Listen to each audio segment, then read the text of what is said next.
হয় তাহলে তারা ক্লাসে চলে যাবেন। অ্যাটেন্ডেন্সটা হচ্ছে আমি যখন নিব একটু কাউকে বলে যাবেন, এটা চ্যাট বক্সে না লেখা থেকে কাউকে একটু বলে যান।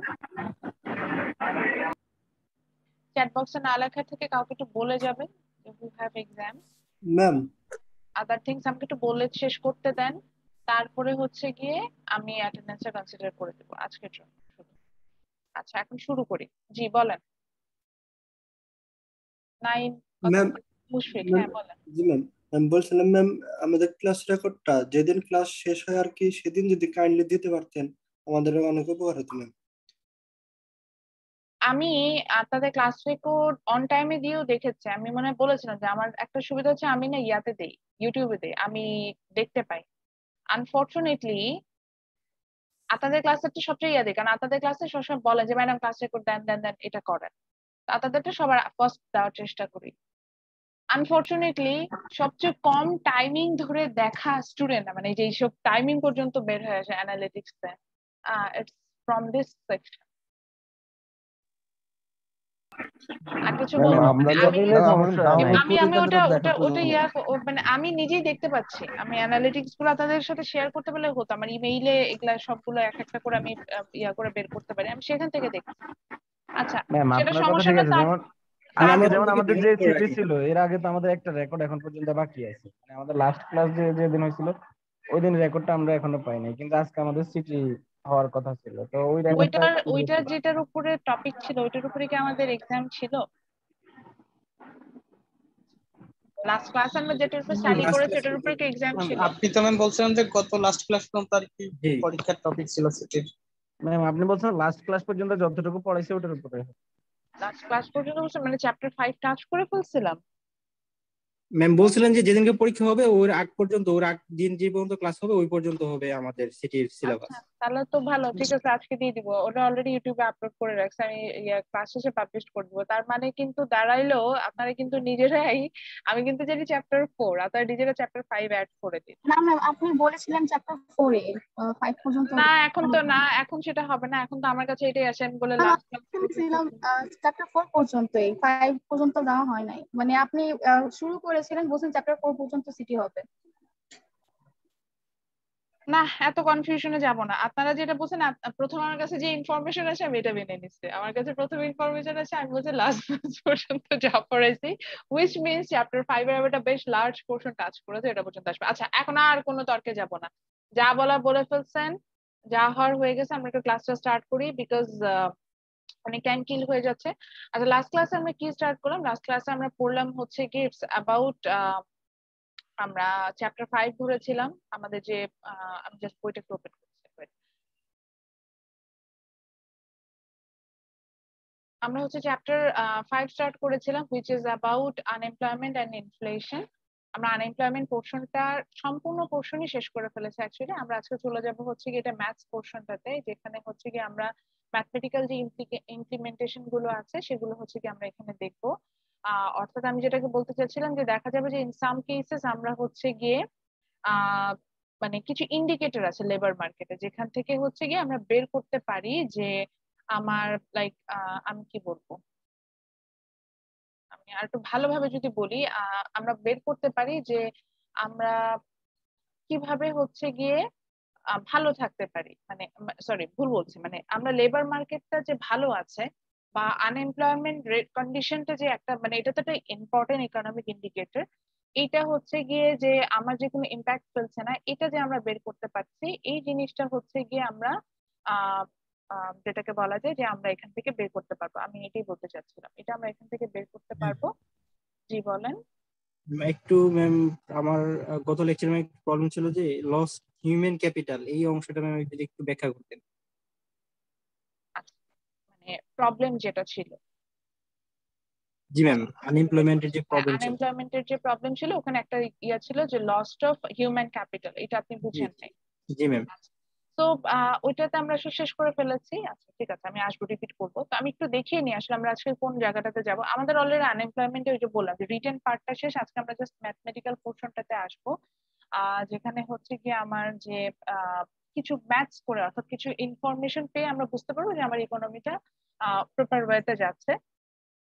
তো সেই জায়গাটায় আমি এটা বলছিলাম যে ওটা আসবো, এই জন্য হচ্ছে কি আসা। তো ফার্স্টে যে প্রবলেমটা আমরা মানে যে প্রবলেমটা আমরা যেহেতু রিপিটে আসতে বলে একজন স্টুডেন্ট বুঝে না, ওখানে একটু যাই। আমরা দেখেছিলাম যে unemployment is a problem and it creates some problem. So one of the problem is for it we lost our human capital. Human capital means the skill we have or the ability we have. So for example, আমি যেমন আজকে বলছিলাম যে আজকে সকালে আমি বাধ্য হলাম, কারণটা কি? কারণটা হচ্ছে আমাকে আপনাকে পড়াইতে হবে, তো আমার তো সেই পরিমাণ স্টেবিলিটি থাকবে। দেখেন আমি এই কথাটাই বলছিলাম, আমাকে পড়াতে হবে। এখন আমি পড়ানোর মতো অবস্থা নেই, নাই মানে কি? তাহলে আমার ওই সময় কোনো কারণে আমি আমার সেই resource, I have some resource inside me, আমি সেটা ইউজ করার মতো অবস্থায় ছিলাম না, আমি ইউজ করতে পারছিলাম না। বুঝতে পারছি? কোন একটা কারণে ইউজ করতে পারছিলাম না। হিউম্যান ক্যাপিটাল মানে এটাকে আমরা বলি হিউম্যান ক্যাপিটাল। এখন এই ক্যাপিটালটা যে আমার মানে নলেজ হবে তা না, আমার স্কিলও হতে পারে। সাপোজ আমি খুব ভালো ছবি আঁকতে পারি, that's also my human capital. আমি খুব ভালো গার্মেন্টস ওয়ার্কার, আমি খুব ভালো সুইং পারি, এটাও আমার হিউম্যান ক্যাপিটাল হতে পারে। আমি খুব ভালো করে কথা বলতে পারি, ওটাও আমার হিউম্যান ক্যাপিটাল হতে পারে। আমি খুব ভালো মাঠে কাজ করতে পারি, জমিতে ধান বুনতে পারি, বা লাইক ধান কাটতে পারি, বা হারভেস্টিং এ আমার খুব আমার মানে যেটাকে বলা যায় যে আমার স্কিল অনেক বেশি, those also my human capital. Human capital বলতে এটা বোঝাচ্ছে যে আমি আমার যে মধ্যে যে স্কিলটা আছে বা যে নলেজটা আছে, those are my human capital. এটা ফিজিক্যাল মেন্টাল বোথ। এখন for example when I'm being unemployed for a long time, which means I'm not going to use my human capital in proper way. আমার যেমন আমি নিজে এই human ক্যাপিটালটা নিয়ে এটা বলছি কারণ আমি দেখতে পাচ্ছি শুধু আনএমপ্লয়মেন্ট না, আমি বলছিলাম না, এটা নিয়ে আমার মাথাটা রিসার্চের একটা আইডিয়া এসেছে। আমি অনেকগুলো প্যারামিটার্স বের করেছি। তো সেই প্যারামিটার্স গুলো দিয়ে আমি দেখেছি যে হিউম্যান ক্যাপিটালটাকে প্রপার ওয়েতে ইউজ করা যায় না, সেখানে কিছু ইমব্যালেন্স সিচুয়েশন চলে আসে। তো ইমব্যালেন্স সিচুয়েশন চলে আসে, তো এই জন্য যে আমরা যে হিউম্যান ক্যাপিটাল গুলো লস্ট করছি,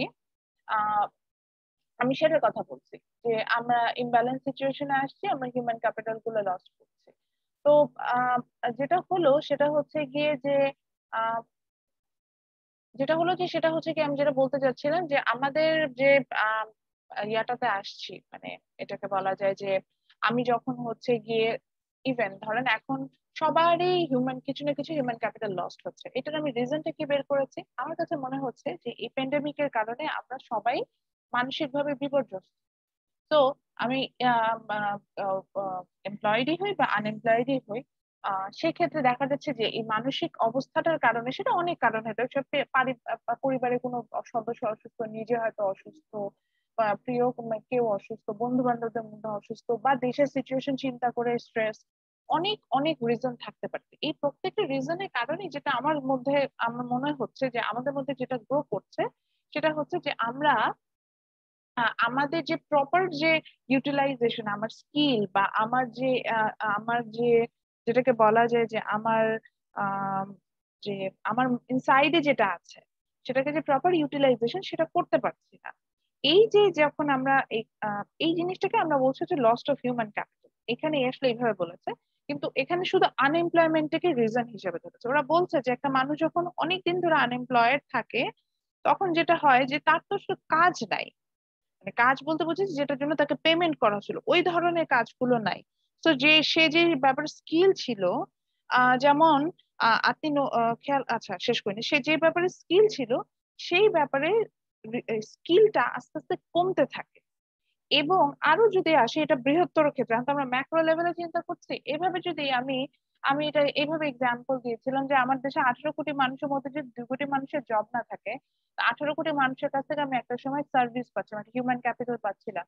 যখন 2 কোটি মানুষের জব নাই, তার মানে হচ্ছে গিয়ে 18 কোটি না, এখন আমি কিন্তু 16 কোটি মানুষের কাছ থেকে সার্ভিস পাবো, মানে 2 কোটি মানুষের সার্ভিস থেকে আমি বঞ্চিত হচ্ছি। তো ওই যে তার থেকে যে লেবারটা আমি পাচ্ছিলাম, ওর যে হিউম্যান ক্যাপিটাল ছিল, ফিজিক্যাল মেন্টাল যাই হোক না কেন, সেটা কিন্তু আমি লস করছি। এটাকে আমরা বলি lost of human capital. It's also property. যেমন বাংলাদেশকে আমি কিন্তু বলি Bangladesh is a very progressive country, because বাংলাদেশে একটা বড় একটা জেনারেশন আছে, they are young generation, they are very much energetic, মানে মানে তরুণ জনগোষ্ঠীর সংখ্যা বেশি, এইভাবে বলা হয়।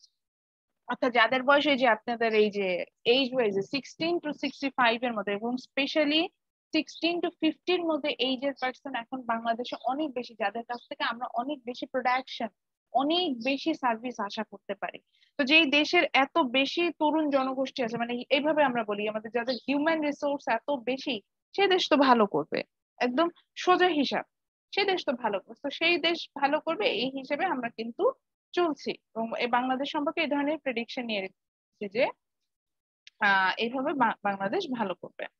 আচ্ছা, এখন আমার কথা হচ্ছে গিয়ে যে আরেকটা যেটা দিয়ে আমি শেষ করতে চাচ্ছিলাম, যে আমার নিজেরও আমি ফিল করেছি যে এটা আনএমপ্লয়মেন্টটাকে আমরা স্পেসিফিকলি ধরছি, আনএমপ্লয়মেন্ট এটা ইস্যু না। আমার কাছে মনে হয় যে আনএমপ্লয়মেন্টের সাথে আরো কিছু প্যারামিটার থাকে যেটা কারণে we lost hour human capital. আচ্ছা, শেষ যে কথাটা বলতে চাচ্ছিলাম, আমাদের শিক্ষামন্ত্রী বলেছে, ওনার কথাটা আমার কাছে খুব পছন্দ হয়েছে। উনি সেদিন বলছিল যে ক্লাসরুমে ফিরে যেতে শিক্ষকদেরও সময় দিতে হবে। অর্থাৎ একটা লং প্রসেসের জন্য আমরাও কিন্তু, আমি নিজেও ফিল করি একটা লং প্রসেসের জন্য আমি হচ্ছে অনলাইনে আছি, এই সেট আপে আমি অভ্যস্ত হয়ে গিয়েছি। অফলাইনে আমাকে বললে আমারও ওই স্টুডেন্টদের সামনে দাঁড়ায় কথা বলতে আমার হয়তো অসুবিধা নাও হতে পারে। আমার কাছে খুব, আমার বিলিভ মি, ক্লাস ক্যান্সেল করা আমার খুব অপছন্দের কাজ, বিকজ আমি খুব ভালো ফিল করি। One of my remedy for my mental health is to take class, because আমি যখন ক্লাস নিয়ে প্রচুর কথা বলি, রিয়েল আই ফিল গুড। কি পরিমাণ ভালো ফিল করি আই কান্ট এক্সপ্লেন। আমি এই জন্যই বললাম যে আমি দেখেছি আমি খুব মানে লোয়েস্ট মুড নিয়ে, মানে এমনও আছে যে আমি হসপিটালে বসে আপনাদের ক্লাস নিচ্ছি, আমি কিন্তু আপনাদের বলতেছি না যে আমি হসপিটালে বসে নিচ্ছি, আমি ওখানে বসে আপনাদের ক্লাস নিয়েছি, আপনাদের ক্লাসেই হচ্ছে, যেহেতু আপনাদের ক্লাসটা মর্নিং ক্লাস। আমি না মানে খুব ডাউন আপ, ডক্টর এমন কিছু কথা বলে গেছে, আমার খুব খারাপ লাগতেছে, এটা হচ্ছে, এই টেস্ট করতে হবে, ওটা করতে হবে, খারাপ দিকে যাচ্ছে আমার কন্ডিশন, বাট আমি দেখেছি আমি ভালো ফিল করি। তো এইটা ওই জন্য বললাম যে এক একজন এক এক ভাবে নেয়, কেউ এটাকে জব হিসাবে নেয়, কেউ এটাকে মানে হিলিং হিসাবে নিতে পারে, প্যাশন থাকে। আমার কাছে, আমার ক্ষেত্রে এটা প্যাশনের বিষয়টা, টিচিংটা আমার কাছে প্যাশন, দ্যাটস ওয়াই আমি টিচিং প্রফেশন, আমি এইভাবেই বলি, আমার এটা অন্যরকম ভালো লাগার জায়গা। তারপরেও আমার কাছে মনে হয় যে yes I need some time to break down. কোন ব্রেক ডাউন? এই যে আমার এখন বিরক্ত কোথায় লাগে, সকালে রেডি হয়ে অফিসে যেতে হবে, এইটা যখন আমি ভাবি, ঢাকা শহরে জ্যামের কথা যখন ভাবি, তখন বিরক্তটা লাগে। আমি অলরেডি কিছুদিন আমাদের অফিসে যেতে হচ্ছে, তো আমি যখন যাচ্ছি তখনই আমি অলরেডি আমি এটা ফিল করছি যে আমি ইনসাইড থেকে ভালো ফিল করি না, এই জ্যাম, এই ধুলোবালি ভালো লাগে না। তো টিচারদেরও না সময় দরকার আছে যে এই সেট আপের সাথে ইউজ টু হওয়া। হিউম্যান ক্যাপিটাল ওইটাই বোঝাচ্ছিলাম যে অনেকদিন যখন ইউজ হয় না, সেটা যেন আমরা লুজ করতে থাকি। এটার reason unemployment, obviously unemployment is a reason, but also there is another thing that is আমি এমপ্লয়েড থেকেও অনেক ক্ষেত্রে অনেক প্যারামিটারের কারণে আমার হিউম্যান ক্যাপিটালটা প্রপার ইউজ না হতে পারে। সেটার জন্য we need some time, we need some motivation to regain that. That's it. Okay, so আমি কি একটু হলো বোঝাতে পেরেছি? আমার রেকর্ডিং কি স্টার্ট হয়েছে আর আমি কি বোঝাতে পেরেছি কিনা আমি একটু জানতে চাচ্ছি।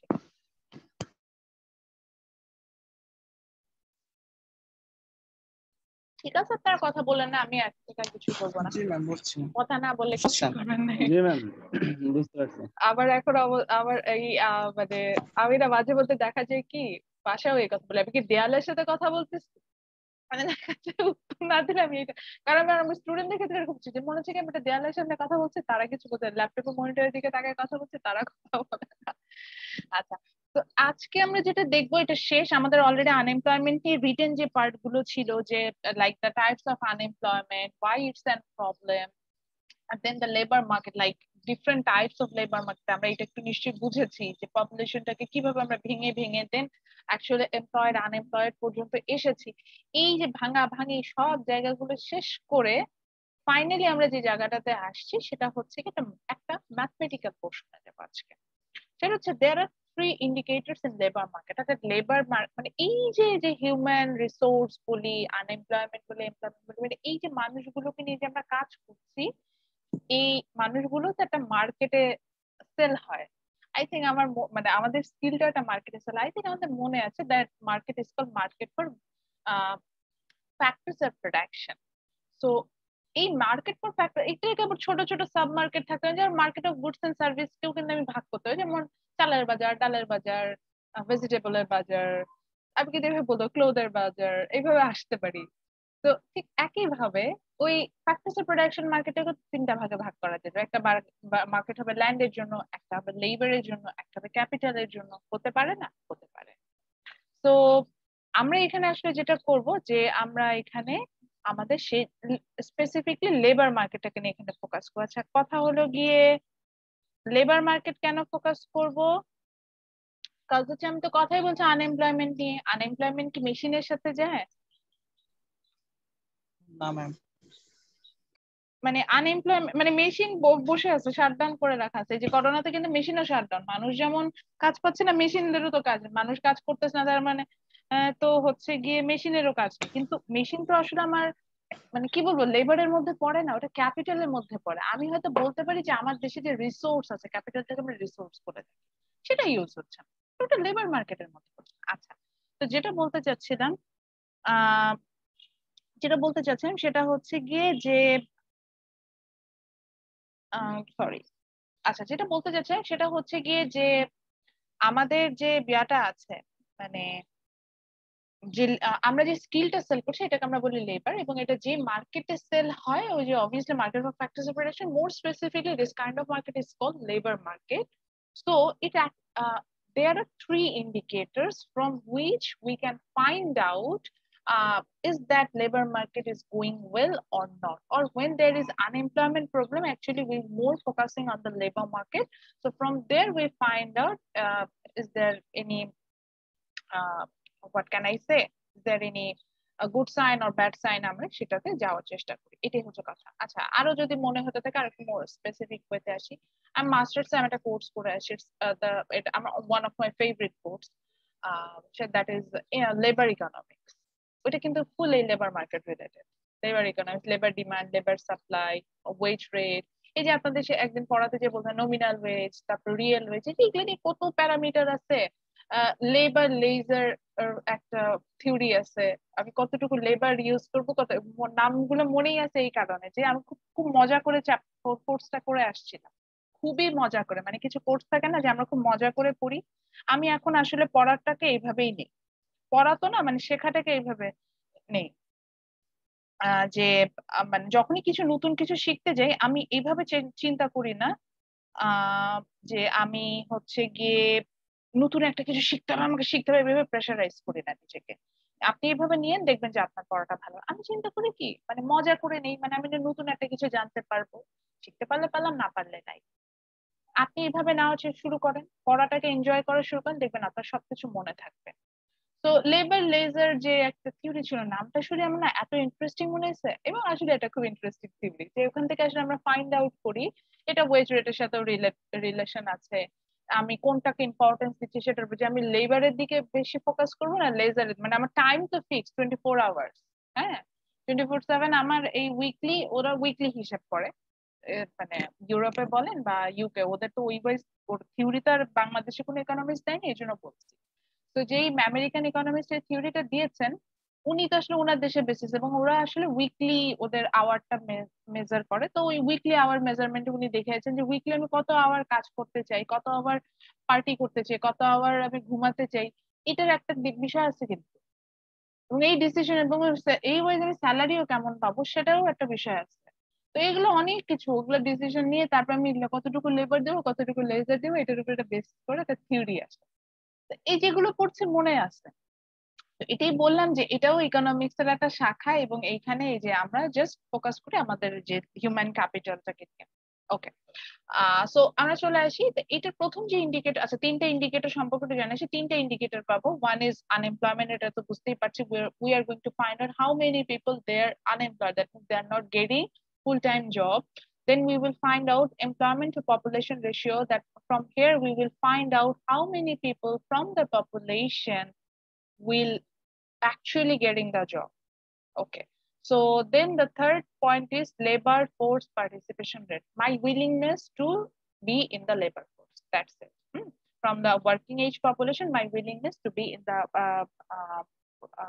labor force. That is labor force participation rate. So from this point আমরা যেটাতে যাচ্ছিলাম, তো প্রথমে আমরা যেটা বের করব আনএমপ্লয়মেন্ট রেট। আচ্ছা, বের করার আগে একটা ইউনিফর্ম ফর্মুলা শিখাই, ওই যে গ্রোথ রেটের মতো। যেমন গ্রোথ রেটের একটা ফর্মুলা শিখিয়েছিলাম, বলেছিলাম যে যে কোনো ক্ষেত্রে গ্রোথ রেট বের করতে গেলে, সেটা রিয়েল জিডিপি গ্রোথ রেটই হোক, রিয়েল ওয়েজ গ্রোথ রেট হোক, ইভেন আমার রিয়েল এডুকেশন গ্রোথ রেটও যদি, মানে এডুকেশন গ্রোথ রেটও যদি বের করতে চাই, পপুলেশন গ্রোথ রেটও যদি বের করতে চাই, সেম ফর্মুলা ব্যবহার করে আমরা বের করতে পারবো। তো ঠিক একইভাবে আজকে একটা জিনিস শিখাই, এটা স্পেসিফিকলি ইকোনমিক্স এ এটা আমার কাজে লাগবে, এবং রেশিও টাইপের অ্যানালাইসিস গুলোতে আমাকে কাজে লাগবে। আপনাদের এই ধরনের অ্যানালাইসিস গুলো আছে না, আমাদের কিছু অ্যানালাইসিস থাকে যে শর্ট অ্যানালাইসিস আমরা যেগুলোকে বলি, সেখানে আমাদের এই রেশিও গুলো লাগে। তো এই জন্য বললাম, সেক্ষেত্রে আমরা একটা কমন একটা ফর্মুলা আমরা পাই, বা পাই না, মানে আমি এটা ফাইন্ড আউট করেছি। দ্যাট ইজ, আমাকে যেটার রেশিও বের করতে বলবে বা রেট বের করতে বলবে, রেট বের করতে গেলে মাস্ট এটাকে 100 দিয়ে মাল্টিপ্লাই করতে হবে। এটা আমি প্রথমেই ধরে নিই, কারণ রেটটা মানেই হচ্ছে গিয়ে এটা পার্সেন্টাইলে দেখাতে হবে। তো পার্সেন্টাইলে দেখাতে হলে, পার্সেন্টেজে দেখাতে হলে I have to multiply it by 100।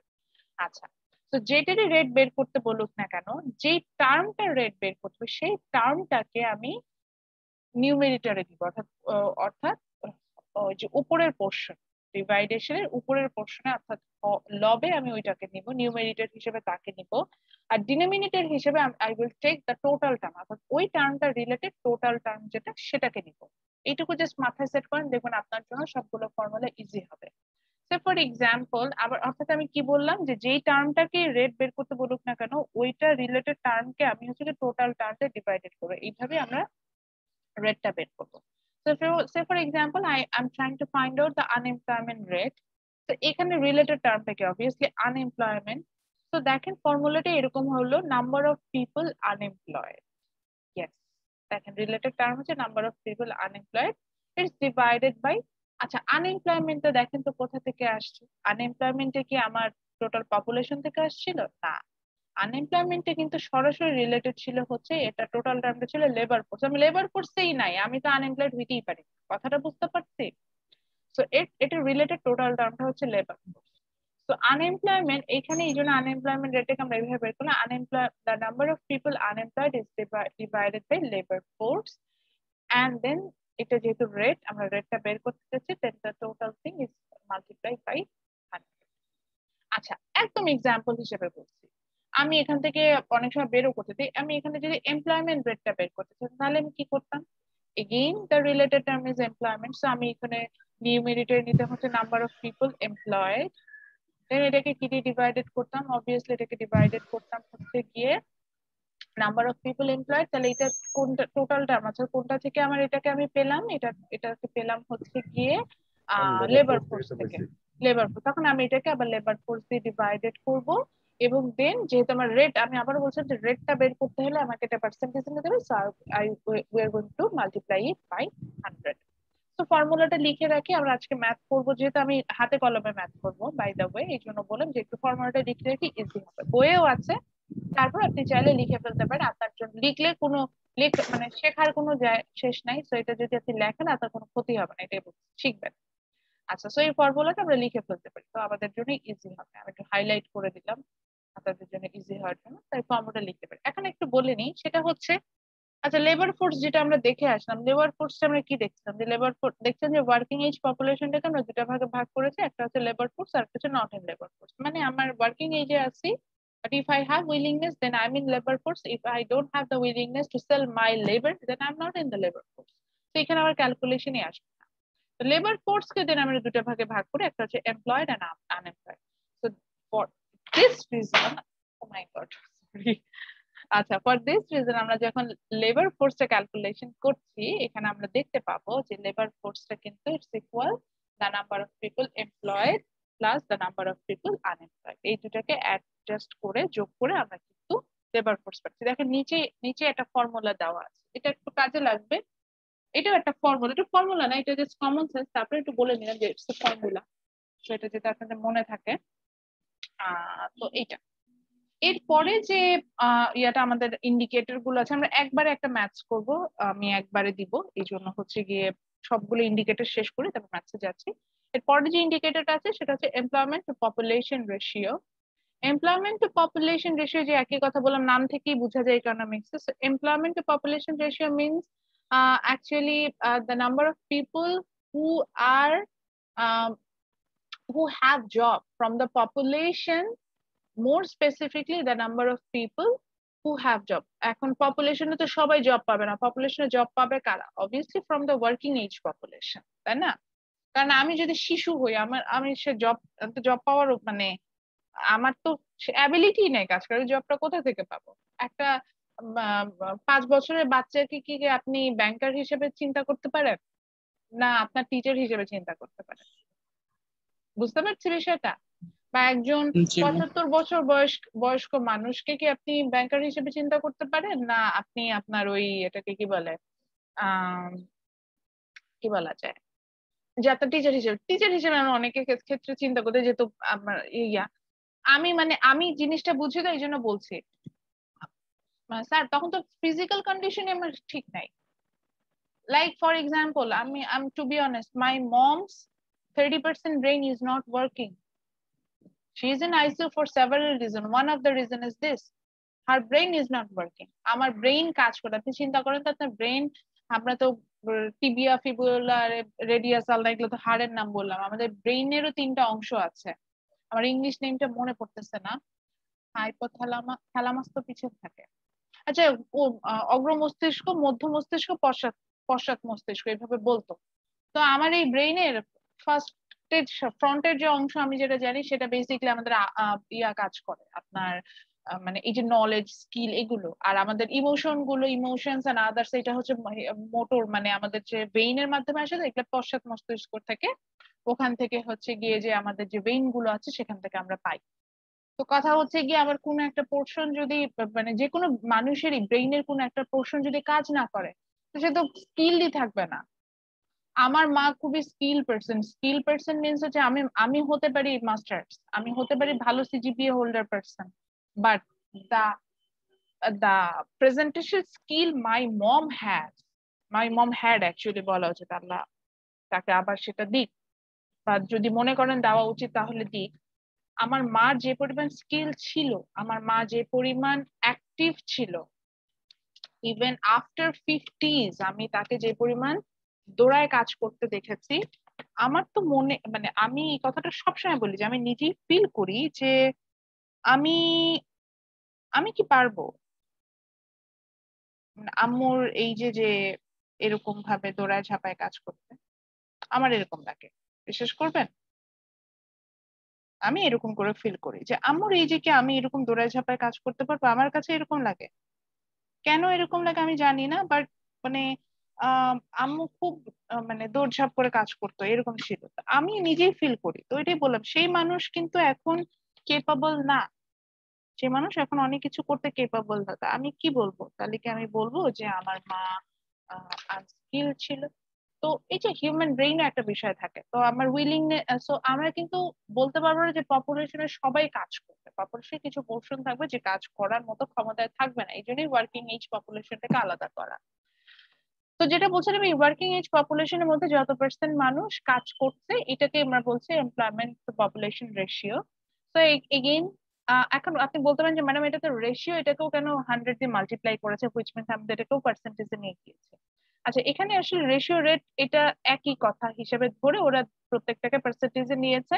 এটা আমরা একটা রেট হিসেবে নিতে পারতাম, মানে অনুপাত যেটাকে বলে, যেটা ইউনিট থাকে না, সেভাবে দেখতে পারতাম। কিন্তু সমস্যা হচ্ছে যে আপনারা তো বেসিক ইকোনমিক্স পড়ছেন, সো এখানে আসলে বেসিক জিনিসটা পড়ার সময় যদি আমার কাছে আইডিয়াটা না থাকে, ওই অনুপাত দেখে মানে জাস্ট আমি 1:2 দেখে বুঝতে পারবো যে এখানে বলতে আসলে কি বুঝাচ্ছে, কিন্তু আপনার পক্ষে বোঝা সম্ভব না যে 1:2 এর অ্যাকচুয়াল মিনিংটা এখানে কি বুঝিয়েছে। এই জন্য বললাম, তো এই কারণে এটাকেও আমরা আসলে পার্সেন্টেজে নিয়ে যাই, এটাই বোঝাচ্ছি। আচ্ছা, so employment to population ratio এখানে ফর্মুলাটা লিখে ফেলি আমরা, তো এখানেও একই রকম, related term will be divided by total term, then whole thing will be multiplied by 100. So employment to population ratio, so the related term is number of people obviously employed. This is the related term. এখন কেন আপনি বলেন এটা related term, কারণ দেখেন কথাই তো বলছে যে এমপ্লয়মেন্ট টু পপুলেশন, মানে এমপ্লয়মেন্ট, কত মানুষ জব পাচ্ছে। সো আনএমপ্লয়েড পিপল, এখানে আমার হেডেক নাই, এখানে হেডেক হচ্ছে employed people. So the number of people employed divided by, এখন এই যে নাম্বার অফ পিপল এমপ্লয়েড, এটা কিন্তু আমি টোটাল পপুলেশনের সাথে রিলেটেড করেছি, কারণ এমপ্লয়মেন্ট টু পপুলেশন, কিন্তু টোটাল পপুলেশন একটা স্পেসিফিক পার্ট যারা কাজ পাবে। তো কারা পাবে? যারা ওয়ার্কিং এজ। তো এই জন্য এটাকে ডিভাইডেড করলাম ওয়ার্কিং এজ পপুলেশন দিয়ে, then full thing is multiply by 100। Kindly একটু ফর্মুলাটা লিখে ফেলি। 30 সেকেন্ড টাইম দিচ্ছি, লিখতে বলছি যেটা ইম্পর্টেন্ট বিধায় লিখতে বলছি, লিখে ফেলেন।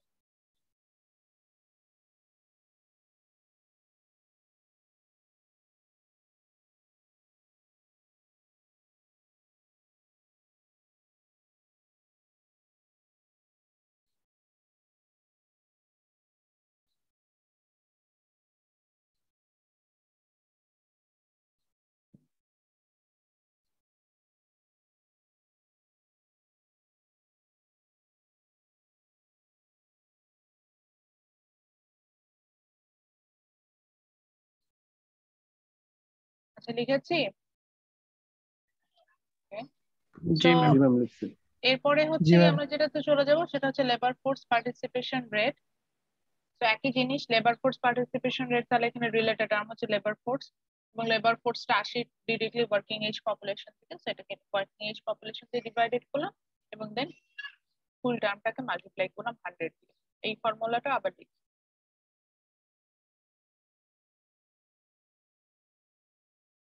আচ্ছা, এগুলোর প্রত্যেকটা ডেফিনেশন ওটার উপরের যে বক্সটা আছে, বক্স মিন্স হচ্ছে উপরে যে প্যাসেজটা আছে ওখানে দেওয়া আছে, ওখানে জাস্ট মেমোরাইজ মানে ওটা দেখতেই আপনি পেয়ে যাবেন।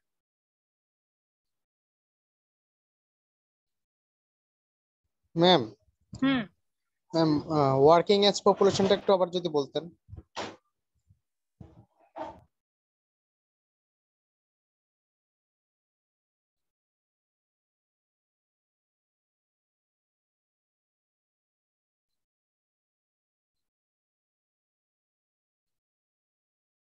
আচ্ছা, আমাকে এই প্রশ্নটা কে করলেন? আমি একটু তার চেহারাটা একটু দেখতে চাই, আমি নোটিস করতে পারি নাই ওয়ার্কিং এজ পপুলেশনটা।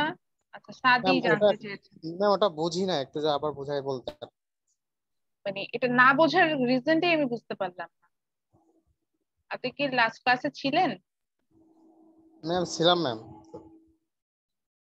মনে হয় প্রপার টাইমে ছিলেন না। আচ্ছা স্যার, সমস্যাটা হচ্ছে গিয়ে আমরা পপুলেশনের পুরো অংশটাকে ব্যবহার করতে পারি না। একটু আগে বলছিলাম শিশুদেরকে ব্যবহার করা যায় না, বয়স্ক যাদেরকে তাদেরকে আমরা চিন্তা করতে পারি না যে তারা আসলে তাদের কন্ট্রিবিউশনটা দিবে, এবং একইভাবে মেন্টালি আনস্টেবল হলেও তাদেরকে আমরা নিতে পারি না, বা কিছু পার্সন থাকতে পারে জেইলে, তাদেরকে আমি আসলে কাজে দিতে নিতে পারি না। তো এটা একটা এইজের মধ্যে ভাগ করি। এই এইজটা হচ্ছে 16 to 65। এই বয়সের মধ্যে যারা থাকে তাদেরকে আমরা ধরে নিই যে তারা ওয়ার্কিং এজ পপুলেশনটা বিলং করে। ম্যাম ঠিক আছে? ম্যাথস করার সময় কি এটা ইন্ডিকেট করে দেওয়া হবে জি, নাকি আমার আমি আইডিয়া? ইনফরমেশন গুলো অবশ্যই দিয়ে দিব, প্রপার ইনফরমেশন গুলো দিব, সেখান থেকে আপনি পাবেন। ওটাই বলছি, আচ্ছা ম্যাম। প্রপার ইনফরমেশন থাকবে, না হলে থাকলে তো যেটাকে বলা যায় যে আপনি তো ক্রিয়া করতে পারবেন, মানে ম্যাথ করতে পারবেন। তো ইনফরমেশন আমি দিব, ইনফরমেশন যে দিব না সেটা না, কিন্তু ওই ক্রিয়াটা হবে, যেটাকে বলে যে কিছু ক্ষেত্রে হচ্ছে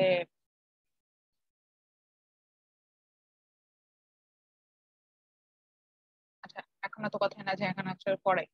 তো কিছু ক্ষেত্রে আসলে আমরা দেখবো যে বিয়াটা আসবে। ওকে, সো এখন আসি, সেটা হচ্ছে কি আমরা এখন ম্যাথসে চলে যাবো। So, একটা ম্যাথস লেখেন, আমি একটা হোয়াইট বোর্ড ওপেন করি। সেটা হচ্ছে লেখেন in July 2020, 2020, in July 2020, in July 2020, the number of people employed,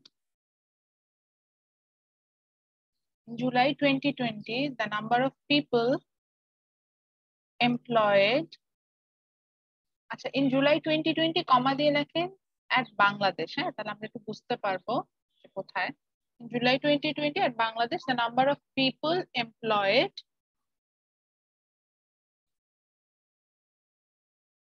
the number of people employed was, number of people employed was 159.23 million. আছে কি বললাম in July 2020 at Bangladesh the number of people employed was 159.23 আমি এটা লিখেছি এটা দেখে লিখে নেন 23 মিলিয়ন প্রথমে বললাম যে ইন জুলাই 2020 গত বছরে জুলাই মাসে গত বছরের জুলাই মাসে আমরা যেটা দেখলাম সেটা হচ্ছে গিয়ে the number of people employed যেটা সেটা হচ্ছে গিয়ে একটা স্ট্যাটিস্টিক্যাল ব্যুরো থেকে এরকম মানে স্ট্যাটিস্টিক্যাল একটা ইনফরমেশন থেকে আমরা এরকম পেলাম পিপল এমপ্লয়েড ওয়াজ দিস আচ্ছা তারপরে লেখেন the labour force the labor force was the labor force was the labor force মানে number of people employed বললাম তারপরে বললাম the labor force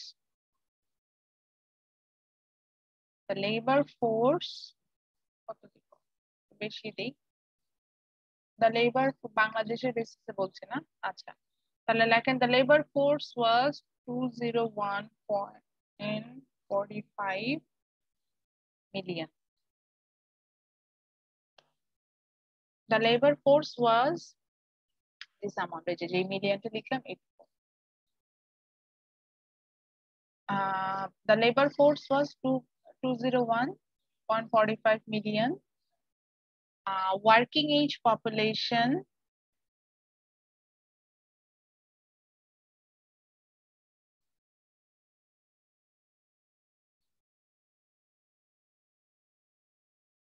working age population property working age population is 212.09 ঠিক আছে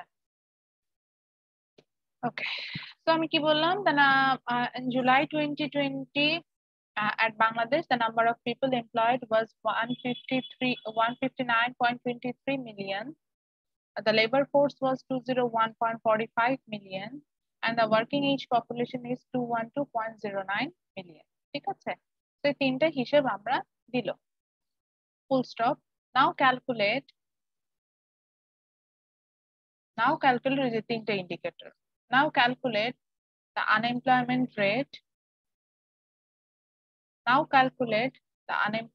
rate employment to population ratio and labor force participation rate লেখেন now calculate the unemployment rate employment to population ratio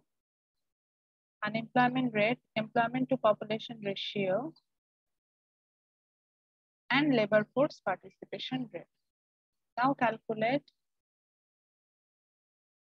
the number of people employed labor force sorry সবই তো দিচ্ছে হ্যাঁ the number of unemployment rate employment to population ratio and labor force participation rate আমার খুব ভালো লাগে math গুলো করতে মজার ইনফরমেশন বের হয়েছে যখন বের হবে তখন দেখবেন আচ্ছা প্রথমে আসি আমাকে বের করতে বলেছে হচ্ছে নাম্বার অফ পিপল আনএমপ্লয়েড আমি ফর্মুলাটা লিখবো না যেহেতু এখানে মানে হোয়াইট বোর্ড শেয়ার করে লিখছে তো এখানে একটু ফর্মুলা গুলো লিখতে অসুবিধা হয় এই কারণে ফর্মুলা লিখছে না তার ফর্মুলাটা দিদি অলরেডি লিখাই নিয়েছে আমি তো নাম্বার অফ পিপল আনএমপ্লয়েডমেন্ট বের করতে গেলে আমার ফর্মুলাটা কি দাঁড়ায় ফর্মুলাটা এরকম যে number of people unemployed sorry উল্টা লিখছে আমাকে ফার্স্টে বের করতে বলেছে হচ্ছে আনএমপ্লয়মেন্ট রেট আমি উল্টা লিখে ফেলেছি তো আমাকে আনএমপ্লয়মেন্ট রেট যদি বের করতে বলে তাহলে আচ্ছা আনএমপ্লয়মেন্ট রেট যদি আমাকে বের করতে বলে আমার ফর্মুলাটা এরকম ছিল যে number of people unemployed divided by labour force মানে total term then this will be multiply by 100 সমস্যা হচ্ছে এখানে কি নাম্বার অফ পিপল আনএমপ্লয়েড দেওয়া আছে না ম্যাম এমপ্লয়েড দেওয়া ইনফরমেশনে কিন্তু নাম্বার অফ পিপল আনএমপ্লয়েড দেওয়া নাই কারোর আইডিয়া আছে বের করার কিভাবে বের করতে পারি লেবার ফোর্স থেকে বাদ দিলে ইনএমপ্লয়েমেন্ট বাদ দিলে হবে এই এক্স্যাক্ট তো আমার অলরেডি লেবার ফোর্স জানি আচ্ছা লেবার ফোর্সটা কি যদি না বুঝেন যারা বুঝেন না তাদের কথা বলছি লেবার ফোর্সটা আমরা কি জানি শর্টকাটে লিখি এমপ্লয়েড এবং আনএমপ্লয়েড যেই নাম্বার আছে সেটা টোটাল যোগফল ইএমডি আমি এমপ্লয়েড বোঝাচ্ছি আর ইউএমডি হচ্ছে আনএমপ্লয়েডটাকে বোঝাচ্ছি তো এমপ্লয়েড আর আনএমপ্লয়েড যেটা যে অ্যাডজাস্টমেন্ট সেটাই হচ্ছে লেবার ফোর্স যারা কাজ পাচ্ছে তারাও লেবার ফোর্সের মধ্যে পড়ছে, যারা কাজ পাচ্ছে না তারাও লেবার ফোর্সের মধ্যে পড়ছে। তাহলে নাম্বার অফ পিপল আনএমপ্লয়েড আমি এটা কিভাবে পাবো? নাম্বার অফ পিপল আনএমপ্লয়েড আমার যদি দরকারই হয়, তো তখন আমি কি করবো? লেবার ফোর্স থেকে যদি আমি মানে আনএমপ্লয়মেন্ট যেহেতু আমার দেওয়াই আছে,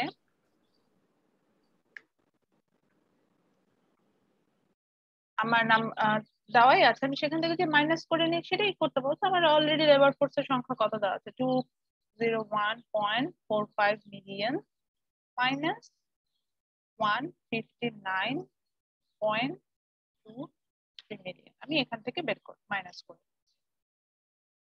তাহলে সেখান থেকে কিন্তু নাম্বার অফ পিপল আনএমপ্লয়েড আমি অলরেডি বের করে নিতে পারি। কত আসে দেখেন তো এটার অ্যান্সার? ম্যাম 42.22। এটার অ্যান্সার আমাদের কাছে অলরেডি চলে আসলো, 42.22 million. Okay. So now let's find out the unemployment rate. So already we know the formula is like the number of people unemployed divided by the labor force. Then the total term will be multiplied by 100. So number of people unemployed here is 42.22. Sorry, 42.22. This will be divided by total labor force, which is 201.45 million. Okay. Then the whole thing will be multiplied by 100. So what's the result? Ma'am 20.95। একজন বলেন, আমি বুঝিনি। 20.95। 20.95 পার্সেন্টে আসবে না? জি ma'am. আচ্ছা, একটু just নিজেরা ক্যালকুলেটর ধরা আছে তো ওখানে প্রেস করেন। 159.23 এটাকে আবার মানে এমপ্লয়মেন্ট রেটটাও বের করেন, এটাকে আবার লেবার ফোর্স দিয়ে ডিভাইডেড করেন, 100 দিয়ে মাল্টিপ্লাই করেন, দেখেন এটার অ্যান্সার আসবে হচ্ছে 89.05, সরি 79.05।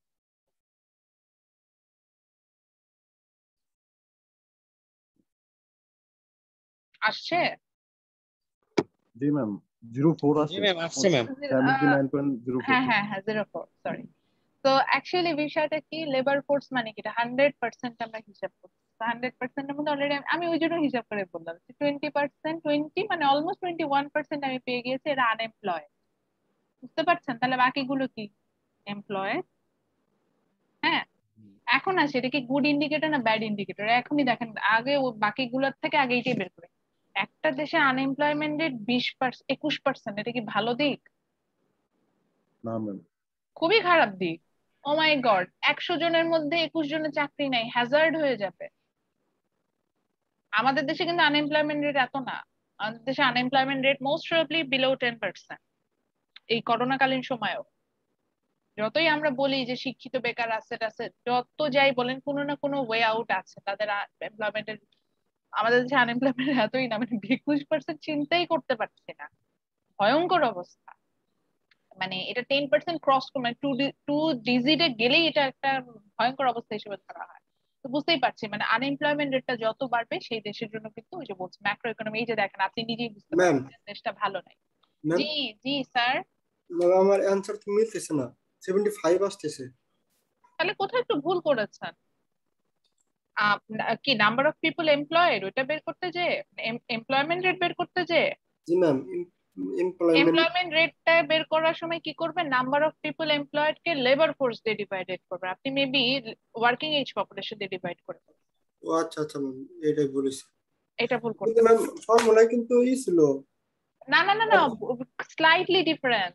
বিকজ হচ্ছে ওয়ার্কিং এজ তো একটুখানি বাদ দিলে লেবার ফোর্স আসে, এই জন্য 75 মানে ভ্যালুটা কাছাকাছি আসবে। আমি নিজে হিসাব বুঝতে পারতেছি তো, কারণ এখানে হচ্ছে 20 কোটির কথা বলছে আর এখানে হচ্ছে আমি 22 কোটি জনসংখ্যার কথা বলছি। তো 20 কোটির 22 কোটিকে দিয়ে আমি 16 কোটি মানুষকে ভাগ করছি, অলমোস্ট 16 কোটি।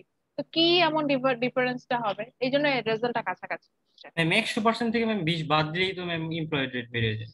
এটা তো বললামই, তারপরেও আমি দেখাই দিলাম যে আপনি চাইলে বেরও করে দেখতে পারেন এবং অ্যান্সারটা প্রপার আসবে। আচ্ছা এরপরে আসি, আমার সেকেন্ড কি বের করতে বলেছে? আমাকে সেকেন্ড কি বের করতে বলেছে? Employed of population rate. Employment to population ratio, ঠিক আছে? জি ম্যাম। আমার নেক্সট যেটা বের করতে বলেছে এমপ্লয়মেন্ট টু পপুলেশন রেশিও, আমি এখন সেটা বের করব।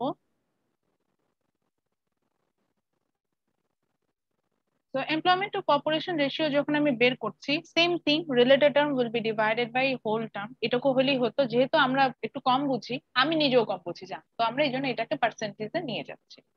তো এবং আমাকে এই ক্ষেত্রে যে একই রকম প্রেডিকশন করাটা ইজি হবে। তো এমপ্লয়মেন্ট টু পপুলেশন রেশিও কিভাবে বের করে? Number of people employed divided by Working তো age people. Population, working age পপুলেশনটা আসবে, then it will be multiply by 100। So আমার এখানে number of people employed already দেওয়া আছে 159.23 million. This will be divided by the working age population, that is 212.09 million, and this total term will be multiplied by 100. Ma'am 75.07। এই যে উনি একটু আগে যিনি বলছেন, আমি ওইটা দেখে বুঝতে পারছিলাম যে এটা একটু ওই ভুলটা হচ্ছে এই জায়গায়। উনি হয়তো ওয়ার্কিং এজটা মানে দিয়ে ভাগ করেছেন। 75.07 07 কি পার্সেন্ট। পার্সেন্টে আসবে। তো এখন আমি দেখতে পাচ্ছি এমপ্লয়মেন্ট টু পপুলেশন রেশিও, এটা কিন্তু আবার একটা ভালো ইন্ডিকেটর দেখাচ্ছে যে ওয়ার্কিং এজের সাথে আবার যদি আমি একটু পার্সেন্ট মানে দেখি, তাহলে 75% মানুষ চাকরি পাচ্ছে, which means প্রতি 3 জনের চাকরি আছে, একজনের নাই। বিষয়টা অনেকটা এরকম। তো ইটস এ পজিটিভ ইন্ডিকেটর। চাইলে আমরা এটাকে এই সিচুয়েশনটাকে আরো ডেভেলপ করতে পারি, এটাই আসলে বোঝায়, এটা বোঝায়। আপনি বলেন যে ম্যাডাম এটাকে কখন আপনি খারাপ নিতেন, আমি যদি দেখতাম এটা বিলো 60 হয়ে গেছে, 60 নিচে নেমে গেছে, 70 নিচে নামাই খারাপ, তারপর এক্সট্রিম বলার জন্য 60 বললাম। 60 নিচে নেমে গেলে আমি তখন বলতাম যে না ভালো না, ওয়ার্কিং এজের মধ্যে এত পার্সেন্ট মানুষ কাজ পাচ্ছে না, এটা খারাপ। আচ্ছা, লাস্ট ছিল হচ্ছে লেবার ফোর্স পার্টিসিপেশন রেট।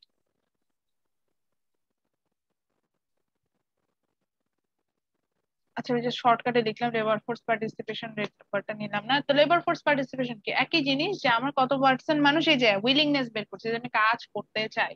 তো এটা কি ছিল? এটা লেবার ফোর্স দিয়ে আমরা ওয়ার্কিং এজ পপুলেশনটাকে ডিভাইডেড করছিলাম, then total term is multiply by 100। So আমার লেবার ফোর্স ছিল হচ্ছে 201.45 million divided by working age population is 212.09, then the total term is multiplied by 100 আসার কথা।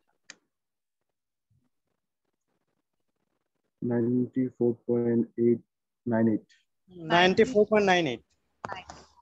তো এটারও কিন্তু একটা ভালো ইন্ডিকেটর, অর্থাৎ এটা কিন্তু অলমোস্ট আমি বাংলাদেশের হিসাব করেই দিয়েছি, বাংলাদেশের রেশিও গুলো অনেকটা এরকম।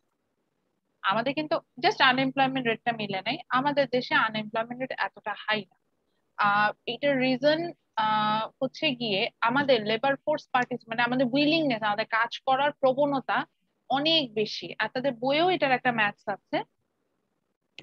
আচ্ছা, এটা একটু সময় তুলে নেন, সবাইকে তুলেছি এটা, আমি বইয়েরটা দেখাবো। জি ম্যাম। আমি একটু বইয়ের ইয়াতে যাচ্ছি, এটা এটা তো আপনাদের সাথে শেয়ার করা মানে ওটা তো রেকর্ডিং এ থাকবে। তো আমাদের বইয়ে কিন্তু একটা ম্যাথ আছে এবং এটা ইউএস এর বেসিসে। ওখানে আমরা দেখতে পাবো যে ওখানে কিন্তু এই পার্সেন্টাইল গুলো অনেক কম, specially labour force participation rate বা আনএমপ্লয়মেন্ট টু পপুলেশন। যেমন এখানে এমপ্লয়মেন্ট টু পপুলেশন রেশিও আছে হচ্ছে 58.5%, লেবার ফোর্স পার্টিসিপেশন রেট আসে হচ্ছে গিয়ে আপনার, ওরা এখানে যে এইখানে ম্যাথসটা নিচে আছে, ম্যাথস এখানে বলে সেটা 64.7। ইউএস এর বেসিসে যদি আমরা হিসাবটা করতে যাই, আমরা আসলে অনেকটা এরকমই পাবো। কারণটা হচ্ছে কি, ওদের দেশে আসলে সোশ্যাল সিকিউরিটি, ওদেরও দোষ না, ওদের সোশ্যাল সিকিউরিটিটা এত বেশি যে আপনি আনএমপ্লয়েড হলেও আপনাকে দেখা যাচ্ছে আপনি একটা সোশ্যাল সিকিউরিটির আন্ডারে চলে আসেন, আপনি কিছু ইয়া পাবেন, বেনিফিটস পাবেন আপনি, যেটাকে ওরা বলে মানে কি জানি বলে, এটার নাম আছে আমি ভুলে গেছি, আমার যতটুকু মনে আছে আমি সেটা বলি। যেমন ওখানে গেলে আপনি হচ্ছেন গিয়ে একটা হেলথ ইন্স্যুরেন্সের আন্ডারে থাকবেন, আপনি ওখানে আপনার লাইফ ইন্স্যুরেন্স আছে, আপনার হোম লোন আছে, ওখানে কার পাবেন, এবং ওখান থেকে গভর্নমেন্ট থেকে হোম দেয়, এবং হোমটা কি আপনি যদি ওদের সিটিজেন হন, আপনার according to your family size you will get home. ওখানে গাড়ির দাম আমি বলেছি যে এমনই কম, এবং মানে ইন্স্যুরেন্স কোম্পানি সেগুলো পেমেন্ট করে দেয়। হেলথ ইন্স্যুরেন্স আপনি যখন তখন অসুস্থ বোধ, আমরা বাংলাদেশে কি হয়, আমরা অসুস্থ হলে ডক্টরের কাছে যেতে চাই না কেন, কারণ আমাকে নিজে টাকা খরচ, ওখানে তো খরচ করতে হচ্ছে না, কারণ এটা গভর্নমেন্ট দিবে সবকিছুর ইন্স্যুরেন্স করা। এবং তো বিষয়টা হচ্ছে কি, তো আমি সকল সিকিউরিটি পেয়ে যাচ্ছি, অর্থাৎ আমার কিছু না করেই যদি আমি আমার বাসায় আমার যে বেসিক নিড সেগুলো ফুলফিল হয়ে যায়, তাহলে আমি কাজটা আসলে করবো কেন? কাজটা তখনই করার ইচ্ছে, ধর আমি একটা ভ্যাকেশনে যেতে চাই, ওটা তো আর গভর্নমেন্ট প্রোভাইড, ওটার জন্য আমার কিছু টাকা দরকার, তাহলে ওরা কিছু সময়ের জন্য কাজ করে। বা সামথিং লাক্সারি কিছু করতে চায়, তখন হয়তো ওরা কিছুদিনের জন্য কাজ করে, এই জন্য ওদের রেশিওটা। কিন্তু বাংলাদেশে তো আমাদের সোশ্যাল সিকিউরিটিটা নাই। তো বাংলাদেশের বেসিসে যখন আমরা ক্যালকুলেশন গুলো করি, আমাদের হিসাবটা অনেকটা এরকমই আসে, যে যেখানে আমরা দেখতে পাই যে আমাদের এই লেবার ফোর্স পার্টিসিপেশন রেট বলেন বা এমপ্লয়মেন্ট টু পপুলেশন রেশিও, এগুলো খুব হাই আসে, ইন্ডিকেটর গুলো অনেক, মানে যেটাকে বলা যায় যে অনেক হাই লেভেলের একটা, সরি, হাই লেভেলের একটা ভ্যালু চলে আসে। আমরা এটাই দেখি, আমি মানে এটাই জাস্ট মেন করছিলাম, যেটা ভ্যালুটা যেটা হয় সেটা বেশ উপরের লেভেলের একটা ভ্যালু আমরা পেয়ে থাকি। ওকে, তো এরপরে আসি হচ্ছে গিয়ে আমরা আমাদের আনএমপ্লয়মেন্ট পার্টটা শেষ। আমরা তিনটা ইন্ডিকেটর বলেছিলাম, যে তিনটা ইন্ডিকেটর হচ্ছে গিয়ে আমাদের ম্যাক্রো ইকোনমিক্সে আমরা ম্যাক্রো ইকোনমিক ইন্ডিকেটর হিসেবে ধরি economic growth, second thing is unemployment, third thing is inflation. So now let's focus on the part which is inflation. So আমরা একটু আমার স্লাইডে যাই, আমরা বইও পড়বো স্লাইডও পড়বো, দেখতেই পাচ্ছেন যে আমি কিন্তু এই চ্যাপ্টারটার জন্য আমি বলেছিলাম ওই স্লাইডটা না পড়াই বেটার, এটা একটা বেসিক স্লাইড, আমি জাস্ট হচ্ছে গিয়ে আমার পড়ানোর সুবিধার্থে স্লাইড বানাই, স্লাইড থেকে আমি কিছুই পড়াই না বলতে গেলে, মানে জাস্ট ক্লাসে যখন একটা দেখাইতে হইতো যে এটার পরে এটা যাচ্ছে তখন যেত। আর আমি তো আসলে বই, আপনারা যদি ফেস টু ফেস ক্লাস হতো তাহলে না বই কেনা, তো আপনারা তাতে বই ওপেন করতেন, তো সেই জায়গায় পেতেন, ওইখানে এইভাবে মার্ক করে পড়াতাম, তো এই জন্যই বললাম যে আমি আসলে সাধারণত স্লাইড প্রোভাইড করি না, কেন করি না সেটা বলছি, বা কেন এরকম বেশি স্লাইড বানাই। তো এরপরে আমরা যে টপিকটা নিয়ে পড়বো দ্যাট অ্যাবাউট ইনফ্লেশন। ইনফ্লেশনের অপোজিটটাই হচ্ছে ডিফ্লেশন, এই দুটাই একসাথে পড়বো। তো ইনফ্লেশনটাকে মেইনলি ফোকাস করবো, কারণ ডিফ্লেশনটা আমরা খুব রেয়ার কেসে ফেস করে থাকি। So first of all, we will find out what is inflation, then why inflation is a problem. It's a obviously important portion for us. Then আমরা চলে যাব to calculation the inflation. So to calculate the inflation, there is a process. It's called consumer price index. আমরা এটাকে ধরে আসলে ইয়াটা করব।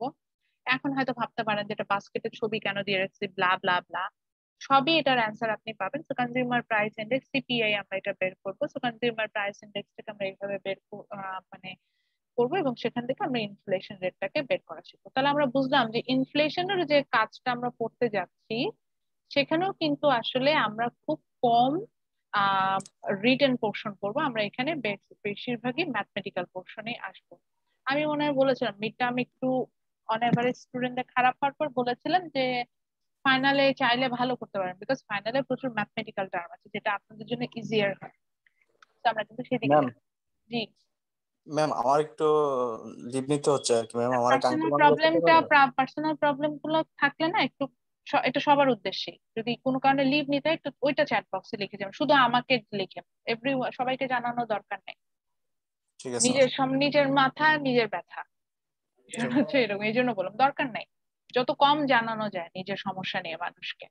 আচ্ছা, সো যেটাতে ছিলাম সেটা হচ্ছে যে তাহলে এখন চলে আসি what is inflation. Inflation actually related with the price level, and I talk about a lot about this thing. Inflation means increase in average price level. দরকার হলে লিখে ফেলেন, inflation means increase in average price level। এখানে বলছে যে persistent continuously when there is a increase in price level, that's called inflation. So আমি কোনো একটা ভাবে দেখবো যে সব সময় একটা জায়গায় প্রাইস লেভেলটা কন্টিনিউয়াসলি বাড়ছে, তো বা অন অ্যান অ্যাভারেজ প্রাইস লেভেলটা বাড়ছে, এইরকম সিচুয়েশন আমি যদি দেখতে পাই তখন আমি সেটাকে ইনফ্লেশন বলে থাকবো। সো ইনফ্লেশনের যেটা বিষয় যেটা দাঁড়ায় এটার অপোজিটটাই হচ্ছে গিয়ে ডিফ্লেশন, অর্থাৎ when there is a continuously falling in price level, that is deflation. এখন এটা একটু বোঝার বিষয় আছে, ইনফ্লেশন বললেই যে হইলো তা না, বললাম যে increase in average price level, but ইনক্রিজটা কিরকম সেটা বুঝতে হবে। সো ফর এক্সাম্পল বাংলাদেশে এখন অরিজিনালি ইনফ্লেশন রেটটা মোস্ট প্রবাবলি 7.something%। আমি বোঝার জন্য জাস্ট একটা গড় পড়তা হিসাবে দিলাম, বাংলাদেশের ইনফ্লেশন রেট এখন 5%। এবং বাংলাদেশে এখন যে ইনফ্লেশন রেট আছে এটা হচ্ছে ওয়ান ডেকেডের মধ্যে এটা সবচেয়ে হাইয়েস্ট ইনফ্লেশন। মানে এত বেশি ইনফ্লেশন আমরা কখনো মানে ফেস করি নাই। এবং আমি যদি সময় পাই আমরা আর এরপরে যে চ্যাপ্টারটা পড়বো উইচ ইজ অ্যাবাউট এই যে মানি রিলেটেড ওখানে আমরা দেখবো যে ইনফ্লেশনটাকে বেশি হলেও কিন্তু গভর্নমেন্ট কন্ট্রোল করতে পারে, এটা পলিসি আছে। এবং ইনফ্লেশন বেশি হওয়ার রিজনও থাকে, সেটা রিজনটা one of the reason is increase in government expenditure. করোনাকালীন সময় আমাদের গভর্নমেন্ট এক্সপেন্ডিচার এক্সেস বেড়ে গেছে, এত বেশি বেড়েছে যে আমরা আসলে বাধ্য হয়েছি, মানে গভর্নমেন্ট আসলে বাধ্য হয়েছে, সরি গভর্নমেন্ট আসলে বাধ্য হয়েছে যে আপনার এই ইনফ্লেশনটাকে মানে এত বেশি খরচ করতে, এই যে সাবসিডি দিতে চায়, এই জন্য হচ্ছে ইনফ্লেশনটা বেড়েছে। আচ্ছা 5% আমরা বলেছি ইনফ্লেশন রেট বাংলাদেশে, এটা বলতে আসলে কি বুঝছে? আমরা অনেক সময় দেখবো যে আমাদের ফাইন্যান্স মিনিস্টার বলে যে ইনফ্লেশন রেট এরকম, বা দেখবেন যে অ্যানালাইসিস গুলো আসে, বা আমরা যখন ওই যে টিভিতে টক শো গুলো দেখি দেখবেন যে ইনফ্লেশন রেট আর গ্রোথ রেট এই দুটো কমন টপিক, এই দুটো নিয়ে প্রচুর সমালোচনা হয়। তো গ্রোথ রেটটা তো বুঝে গেছি, ইনফ্লেশনটা আসলে এখন কি বুঝাচ্ছে? তো inflation rate 5% means on an average প্রত্যেকটা প্রোডাক্ট কিনতে আপনাকে 5% হারে বেশি খরচ করতে হবে। সে ফর এক্সাম্পল ধরে নিচ্ছি একটা কলমের দাম আগে ছিল 100 টাকা, হতে পারে না এটা, যদিও একটা কলমের দাম ছিল 100 টাকা, এখন আপনি 100 টাকার কলমই কিনবেন, কিন্তু 5% হারে দাম বাড়ার কারণে এটা 100 মানে ইনফ্লেশন রেট 5% থাকার কারণে এটা আপনার 105 টাকাতে ওই সেম কলমটাই আপনি পাবেন। এবং এটা সবার জন্য ইউনিফর্ম, অর্থাৎ আপনিও যেমন 105 টাকায় কিনবেন, আমি লায়লা আমিও 105 টাকায় কিনবো, বা রাকিব উনিও 105 টাকায় কিনবে, বা সাদি উনিও 105 টাকায় কিনবে। এমন না যে ইনফ্লেশন একজনের জন্য অ্যাপ্লিকেবল, এটা সবার জন্য ইউনিফর্ম, সবার ক্ষেত্রে এটা অ্যাপ্লিকেবল হয়। আচ্ছা সেকেন্ড প্রশ্নটা মানে সেকেন্ড যেটা ইয়াটা আসে সেটা হচ্ছে গিয়ে ইনফ্লেশন, তাহলে আমরা দেখলাম যে এত বেড়ে গেছে বা এত হাই রেট অফ ইনফ্লেশন আমরা দেখতে পাচ্ছি। তো কথা হলো গিয়ে তাহলে কি ম্যাডাম শুধু কলমের ক্ষেত্রে হবে না? সমস্যাটাই হচ্ছে কি ইনফ্লেশন যখন হয়, এটা এটুকু বুঝলে আপনি বুঝতে, বাকি এটা যে কেন প্রবলেম এটা বের করতে হয়। এটা প্রত্যেকটা প্রোডাক্টের উপরে, অর্থাৎ আমি একটা কলম কিনছি সেটার দামও 5% বাড়ছে, আমি একটা গাড়ি কিনবো সেটার দামও 5% বাড়বে, আমি 1 কেজি চাল কিনবো সেটারও দাম 5% বাড়বে, কিন্তু আমার ইনকাম কি বাড়ছে কোনো কারণে? না ম্যাম। ইনকাম কিন্তু অ্যাজ ইট ইজ আছে। আবার একটা কমন হিসাবে আসি, ধরেন আমার পার ডে ইনকাম 100 টাকা, আগে যখন আগের বছরের অনুযায়ী বলি, আগের বছর ইনফ্লেশন রেট ওয়াইজ এই 100 টাকা যে ইনকাম ছিল, এই 100 টাকা ইনকামের মধ্যে দেখা যেত প্রতিদিনের এক্সপেন্ডিচার মানে ফুড ক্লোথ মানে যে বেসিক নিড গুলো আছে এগুলো দিয়ে আমার 90 টাকা স্পেন্ড হয়ে যেত, আর আমি 10 টাকা সেভ করতাম। 10 টাকা সেভ করতাম, এই জন্য এটাকে আমি একটা ব্র্যাকেটে রাখতাম, এই 10 টাকাটাকে আমি সেভ করতাম, এটাই আমার সেভিংস ছিল। এখন কি হলো, দেশে 5% ইনফ্লেশন বেড়ে গেল, ধরে নিলাম আমার তো ইনকাম বাড়ে নাই, ইনফ্লেশন রেট 5% দেখা দিল, আমার ইনকাম বাড়ে নাই, আমার কিন্তু অ্যাজ ইট ইজ 100 টাকা ইনকাম আছে, কিন্তু আগে কিন্তু 90 টাকা আমি জিনিসপত্র কিনে আমার এক্সপেন্ডিচার মিট আপ করতে হতো, এখন আর সেটা পাচ্ছে না, এখন সেটা 95 টাকা হয়ে যাচ্ছে। সো ওয়েন ইট বিকাম 95 টাকা আমার কিন্তু সেভিংস কমে যাচ্ছে, এবং ইনফ্লেশন রেট আরো বাড়লে আমার কিন্তু আরো খরচ বাড়বে, তখন 95 টাকাতে 100ও হতে পারে, 100 ক্রসও করে যেত, অর্থাৎ আমি ডিসসেভিংসেও চলে যেত। তখন আমরা চলি কিভাবে? আমরা তখন সঞ্চয় ভেঙে খাই। যেমন এখন ইনফ্লেশন রেট অনেক বেশি, এটার আরো একটা ভালো দেখবেন যে টিভিতে অনেক সময়ই বিভিন্ন জনগণের সাক্ষাৎকার নেয়, একদম ম্যাস লেভেলের পিপল, তারা বলবে যে করোনাকালীন সময়ের কারণে জব হারায় ফেলছি, এইদিকে জিনিসপত্রের দাম অনেক বেশি, ওরা তো ইনফ্লেশন বুঝে না, ওরা বলে জিনিসপত্রের দাম অনেক বেশি, সন্তান, মানে আমি নিজে এটা দেখেছি, এই জন্য বললাম যে নিজে ছেলে মেয়ে নিয়ে চলতে পারতেছি না, এই জন্য 5 লাখ টাকা সেভিংস ভেঙে ফেলছি, এইভাবে বলছে 1 বছর ধরে বসে খাচ্ছি, 5 লাখ টাকা সেভিংস আমার নষ্ট। তো আমি তখন এইটাই বলছিলাম যে এটা তো ইনফ্লেশনের, আনএমপ্লয়মেন্ট রেটও এখানে, আনএমপ্লয়মেন্টও একটা ইন্ডিকেটর, ইনফ্লেশন একটা ইন্ডিকেটর, যে এটা যে ডিসসেভিংস এ চলে গেছে, খরচ, আমার তো ইনকাম বাড়ে বা ইনকাম জিরো হয়ে যেতে পারে, কিন্তু আমার তো খরচ বেড়েছে, তো আমি ডিসসেভিংস এ চলে যাচ্ছি। ওকে, সো এরপরে চলে যাই, তাহলে আমরা এটুকু বুঝলাম ইনফ্লেশন তাহলে কি। তাহলে এখন বাংলাদেশে যদি কেউ বলে যে বাংলাদেশে ইনফ্লেশন 5% বা 10%, আমরা কিন্তু বুঝতে পারবো যে এটা আসলে কিভাবে ইনফ্লেশনটা আমাকে দেখাচ্ছে। নাও প্রবলেম ইজ দ্যাট ম্যাম আজকে আর পড়ায়েন না? আমি আজকে 3টা পর্যন্তই ক্লাস নিব।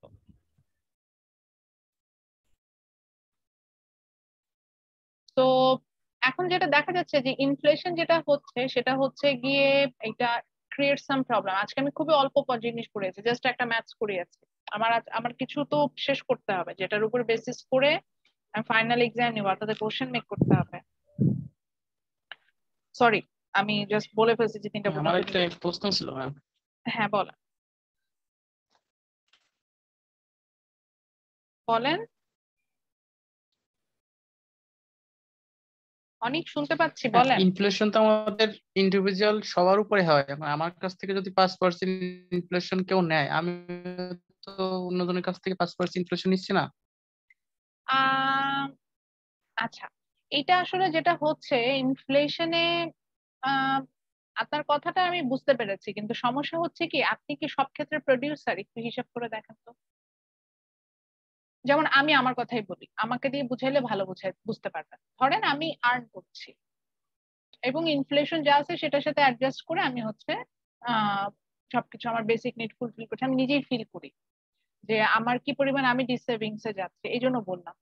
এখন আমার, আপনি বলবেন যে আমি 5%, আপনার কথাটা অনুযায়ী আমি আমি অন্য কারো কাছে 5% ইনকাম বেশি নিচ্ছি, মানে 5% বেশি নিচ্ছি, কোথা থেকে আমি 5% বেশি নিতে পারবো? আমি কি করছি? I am selling my labour. আমার লেবারের দাম কি 5% বেড়েছে? ইনফ্লেশন থাকা এটা হচ্ছে গুডস মার্কেটে হয়, এটা কিন্তু ফ্যাক্টরস অফ প্রোডাকশন মার্কেটে হয় না। সো আমার লেবারের প্রাইস কিন্তু 5% বাড়বে না, আমার ওয়েজ রেট 5% বেড়ে যাবে না ইনফ্লেশন আছে বলে। এবার বুঝাতে পারছি নাকি বুঝি নাই?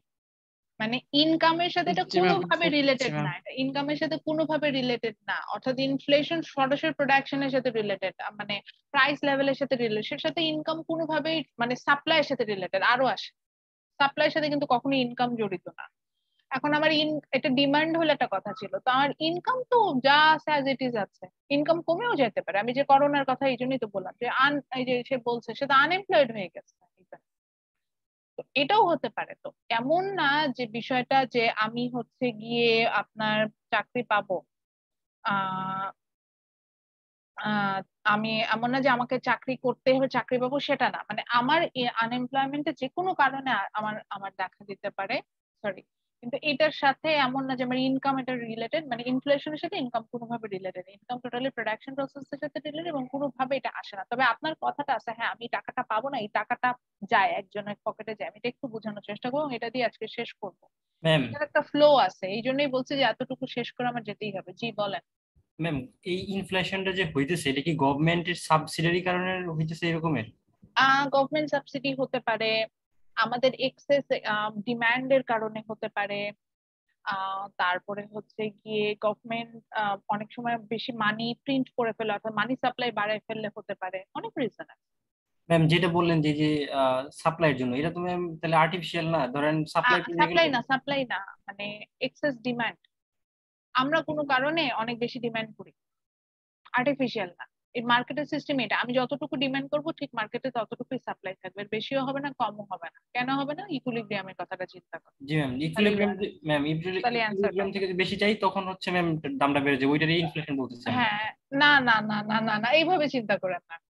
তাহলে ম্যাম কিভাবে? প্রাইস লেভেল বেড়ে গেছে, দাম, প্রাইস লেভেল বেড়েই গেছে এবং সেই প্রাইস লেভেলে এতে ডিমান্ড করছে, সাপ্লাই ওই প্রাইস লেভেলেই হচ্ছে, প্রাইস লেভেলটাই কোনো কারণে বেড়ে গেছে। এই প্রাইস লেভেল বাড়ার রিজনটা হচ্ছে আপনি অতিরিক্ত ডিমান্ড করছেন। ধরেন আপনার হাতে, বাংলাদেশ সব মানুষকে আমি 2 কোটি করে টাকা দিয়ে দিলাম, সবার হাতে এখন অনেক টাকা, যে চালের কেজি 100 টাকা থেকে যদি 200 টাকা হয়ে যায় আমি কিনতে পারবো না? জি ম্যাম। এরকম একটা ধরনের সিচুয়েশন।